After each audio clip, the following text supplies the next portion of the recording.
मिसाल के तौर पर अपोजिशन लीडर इस वक्त राहुल गांधी जी है। जब ये यूसीसी का मामला हुआ या किसी भी मामला के अंदर जब बात आती है तो राहुल गांधी जी को भी आगे बढ़कर ये बात कहना पड़ेगा, ये बोलना पड़ेगा कि हम मुसलमानों के साथ खड़े हैं।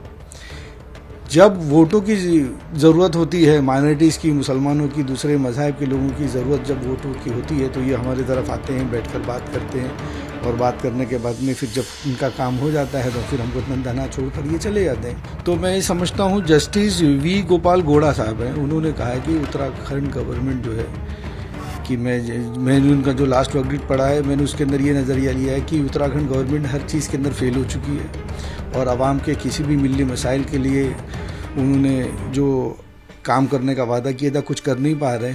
उन्होंने एक वादा किया था हम यूसीसी लागू करके रहेंगे, तो एटलीस्ट आवाम का ध्यान भटकाने के लिए ये कर रहे हैं कि हमने तो कोई यूसीसी के बारे में बात करी तो हमने लागू करी है। देश की आजादी के बाद उत्तराखंड वो पहला राज्य बन गया है जहां पर यूसीसी लागू हो चुकी है। पुष्कर सिंह धामी का कहना है कि 2022 में उन्होंने चुनाव से पहले जो वादा किया था यूसीसी लागू करने का वो अब पूरा कर दिया गया है। इस बारे में हमारे साथ बात करने के लिए जमीयते उलेमाए हिंद मुंबई के अध्यक्ष मौलाना सिराज खान साहब हैं। मौलाना साहब, पुष्कर सिंह धामी जो उत्तराखंड के मुख्यमंत्री हैं, उन्होंने कहा कि जो हमने वादा किया था चुनावी 2022 में चुनाव लड़ने से पहले कि हम यूसीसी लागू करेंगे, उसे हमने लागू कर दिया है। क्या कहेंगे, पहली प्रतिक्रिया आपकी? सबसे पहले मैं आपको कहूँगा कि बीजेपी का मतलब प्रधानमंत्री का एक नारा है, सबका साथ सबका विकास। ये एकदम खुलकर आया कि किसका साथ किसका विकास। और जब जब इलेक्शन नज़दीक आते हैं तो इस तरीके के वाक़यात होते रहते हैं। मिसाल के तौर पर अभी दिल्ली का इलेक्शन चल रहा है और हमें ऐसा महसूस हो रहा है उनको वहाँ मैंडेट नहीं मिल रहा है, तो इस तरीके से पोलराइजेशन ऑफ वोट करने का काम वो कर रहे हैं।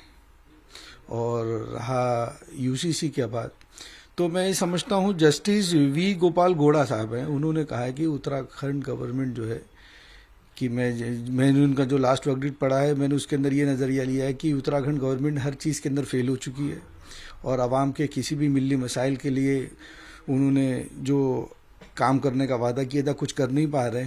उन्होंने एक वादा किया था हम यूसीसी लागू करके रहेंगे, तो एटलीस्ट आवाम का ध्यान भटकाने के लिए ये कर रहे हैं कि हमने तो कोई यूसीसी के बारे में बात करी तो हमने लागू करी है।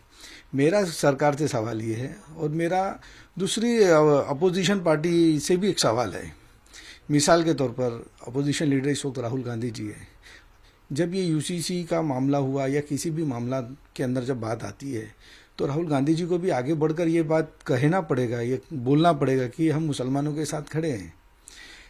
जब वोटों की ज़रूरत होती है, माइनॉरिटीज़ की, मुसलमानों की, दूसरे मज़हब के लोगों की ज़रूरत जब वोटों की होती है तो ये हमारी तरफ आते हैं, बैठकर बात करते हैं और बात करने के बाद में फिर जब इनका काम हो जाता है तो फिर हमको धना छोड़कर ये चले जाते हैं, जो बिल्कुल ख़राब बात है।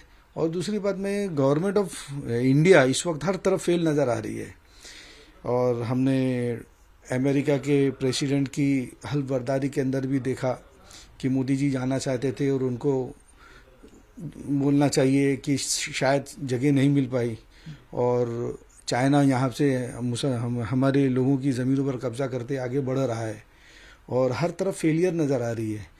और महाराष्ट्र के अंदर भी जो लास्ट इलेक्शन हुआ, लाडली बहन के नाम से उन्होंने वोट लिया। अब कैसा वोट गया ये तो अल्लाह ही बेहतर जाने, लेकिन यहाँ पे भी सब फेलियर ही नज़र आ रहे हैं। तो कहने का मतलब सिर्फ यही है कि सारे मज़हब के लोगों का एक अपना एक कॉन्स्टिट्यूशन है ना। फॉर एग्जांपल मुसलमानों की मैं बात करूं तो मुसलमानों का एक पर्सनल है, मुसलमान सब बर्दाश्त करता है लेकिन अपने पर्सनल किसी मज़हब में किसी की मदाखलत बर्दाश्त नहीं करेगा। मुसलमान सब बर्दाश्त करेगा, किसी की मदाखलत मज़हब में बर्दाश्त नहीं करेगा। दूसरी, हिंदू मज़हब के लोग हैं वो सब बर्दाश्त करेंगे लेकिन अपने मज़हब के अंदर किसी का इंटरफेयर बर्दाश्त नहीं करेंगे। बिल्कुल उसी तरीके से मुसलमान भी अपने मज़हब पर किसी का इंटरफेयर बर्दाश्त नहीं करेगा। फॉर एग्ज़ाम्पल, मुसलमान 4 शादी करता है, नॉर्थ के अंदर अब जाएंगे औरत 4 शादी करती है। क्या मजाक है। हर जगह का अपना एक ट्रेडिशन है ना, उस ट्रेडिशन को आप चलने दीजिए, खामखा किसी के ऊपर कुछ लादने की कोशिश ना करें।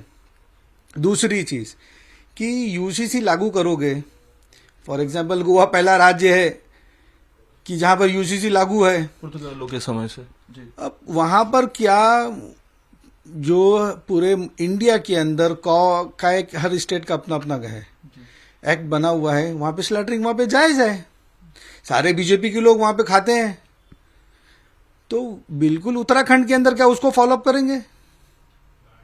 तो जिस चीज के लिए जहां पे जो हमारे बाबा साहब अम्बेडकर साहब ने जो कानून बना के हमको दिया है, उस कानून को हम लोग फॉलोअप कर रहे हैं। ये खामखा का लोगों को भलाई के रास्ते पे और भलाई की चीजें लोगों को काम करके दे। गवर्नमेंट का काम है लोगों को मुहैया कराना, अच्छी चीजें देना, लेकिन वो क्या क्या कर रहे हैं कुछ किसी की समझ में नहीं आ रहा है। लेकिन यूसीसी के लागू होने से मौलाना साहब ये कहा जा रहा है कि बहुत जो शादियां होती थी, कई जो शादियां किए जाते थे, तलाक दे दिए जाते थे, लिव इन रिलेशनशिप जो हुआ करता था उसमें चीटिंग के जो मामले होते थे, प्रॉपर्टीज में लड़कियों की औरतों की हकदारी जो होती है वो नहीं हुआ करता था, वो सारी चीजें हलाला जो होती थी वो सारी चीजों पे लगाम लगेगा ये कानून आने के बाद। इसे किस तरीके से देखते हैं? अरे अभी तक ये आईपीसी और सीआरपीएस के मामला से निकल नहीं पाए क्या? नागालैंड, मिजोरम, ये सब जगहों पर 371G है उसको खत्म कर पाए क्या? अमित शाह जी, आपको चाहिए कि पूरे हिंदुस्तान के अंदर अभी इस वक्त मामला चल रहा है बांग्लादेश के घुसपैठियों के, जहां जहां बीजेपी की गवर्नमेंट है, पिछले 10 साल से गवर्नमेंट है, वो लोग यहाँ कैसे आए? ये सिर्फ और सिर्फ इस बात की आगाही है कि दिल्ली के अंदर बीजेपी गवर्नमेंट नहीं बना रही है। गवर्नमेंट नहीं बनाने की वजह से ये साला यूसीसी का खेल खेला जा रहा है। और अब एक तरफ मैं देखता हूं कि आप और कांग्रेस भी वहां लड़ रही है। नूरा कश्ती किस चीज की कर रहे हो भाई? एक तरफ अभी इलेक्शन के बाद फिर तुम एक टेबल पे आओगे, इंडिया अलायंस के नाम पर एक होगे, तो हर चीज के अंदर आप लोग पहले खुद लोग एक प्लेटफॉर्म पे हो जाओ, फिर आवाम को जोड़ो। आवाम को तोड़ने का काम मत करो। आवाम को जोड़ने का मतलब सिर्फ ये है कि जिस स्टेट के अंदर आप लोग राज कर रहे हो, जो स्टेट के अंदर वहां के आवाम को फायदा पहुंचाने की बात करो। आप गवर्नमेंट ने जो वहां काम करी, अच्छा काम करी, उसको सराहाया जाएगा। जो खराब काम करेगी उसको आपको बोला जाएगा कि भाई आप ये गलत काम कर रहे हो। तो कहने का मतलब ये है कि उत्तराखंड गवर्नमेंट जो है, चीफ मिनिस्टर साहब ने जो वादे किए थे सारे वादों को पूरा नहीं कर पा रहे हैं, और अपनी सारी खामियों को छुपाने के लिए उन्होंने ये यूसीसी लागू करने का अपना इम्प्लीमेंटेशन किया है। राहुल गांधी से आपने एक शिकायत की कि वो जो मुसलमानों के वोट होते हैं, खासतौर पर कांग्रेस के हमेशा से मुसलमान वोटर्स रहे हैं, तो क्या ऐसी सिचुएशन में कमजोरी आप देख रहे हैं राहुल गांधी की, कांग्रेस की या इंडिया अलायंस के नेतृत्व की, कि वो जो थॉट्स हैं, जो मिशन है, जो विजन है मोदी जी का देश भर में अपनी अपनी चीजों को लागू करने का, उसको रोक पाने में मुश्किलात आ रहे हैं, कहीं ना कहीं वो इसमें कामयाब नहीं हो रहे हैं? अपोजिशन बिल्कुल ऐसा लग रहा है कि खाली पार्लियामेंट जब चलता है उस वक्त के लिए एकजुट होने की कोशिश करता है, उसके बाद सब अपने अपने रास्ते हो जाते हैं। अगर अपोजिशन एक मजबूत होता, अगर एक मजबूती के साथ में अगर वो अपनी बात को रखते, सारे माइंडेड लोगों को, सारे ऑल पार्टीज की एक मीटिंग लेते थे, तो यूसीसी का मामला जो है, जो उत्तराखंड के अंदर हो रहा है, वो नहीं हो पाता। लेकिन अभी उत्तराखंड गवर्नमेंट ने अपना जो भी मसूदा तैयार किया, वो बिल हमने देखा नहीं है। हमारे लिए कोर्ट के दरवाजे अभी खुले हैं। अगर हमको लगेगा हमारी शरीयत में इसमें मदाखलत हो रही है, हम कोर्ट मूव करेंगे इंशाल्लाह।